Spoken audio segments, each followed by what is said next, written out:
جہالت سب سے بڑی دشمن ہے، اور جہالت یاد رکھیں لا علمی کا نام نہیں ہے. جہالت لیک آف نالج کو نہیں کہتے، لا علمی لیک آف نالج ہے، جہالت اس کو نہیں کہتے. جہالت مطلب ہے حقیقت کے خلاف ذہن بن جائے، اس کو جہالت کہتے ہیں. اگینسٹ ٹروتھ خیال جازم پختہ ہو جائے، اگینسٹ ٹروتھ، وہ جہالت ہے. تو جہالت تو لا علمی سے بھی بدتر شے ہے. ہماری سوسائٹی آدھی لا علمی کے اندھیرے میں ڈوبی ہوئی، آدھی جہالت کے علم میں اندھیرے میں ڈوبی ہے. یعنی حق کے خلاف ذہن پختہ ہو جائے، ذہن کی اس کیفیت کو، اس تصور کو جہالت کہتے ہیں. یعنی کوئی دن کو رات سمجھنے لگے، یہ جہالت ہے.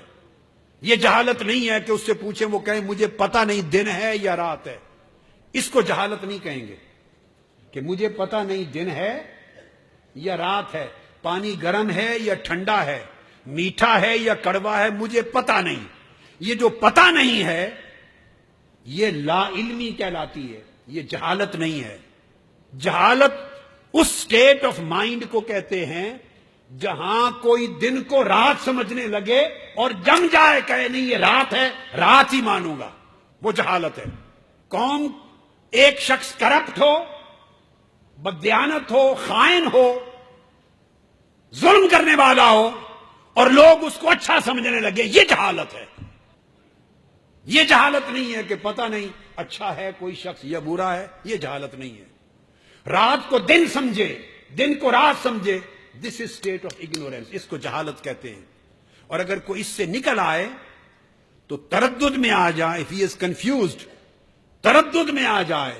پہلے تھا ذہن پختہ، جم گیا تھا، دن کو رات کہنے پر یا رات کو دن کہنے پر، میٹھے کو کڑوا کہنے پر، کڑوے کو میٹھا سمجھنے پر، سخت کو نرم سمجھنے پر، نرم کو سخت سمجھنے پر ذہن جم گیا تھا، وہ جہالت تھی. اب وہ جماؤ سے ہٹ گیا. Now he is in a state of confusion. وہ تردد کہتے ہیں اس کو، neither here nor there، اس کو سمجھ نہیں آ رہی. تو تردد میں اگر وہ 50-50 ہو جائے، بالکل مڈل میں، آدھا ادھر آدھا ادھر، نہ دن کا اقرار کرے نہ رات کا اقرار کرے، تردد کے سینٹر میں آ جائے تو اس کو شک کہتے ہیں، ڈاؤٹ. اس کو ریب کہتے ہیں، شک.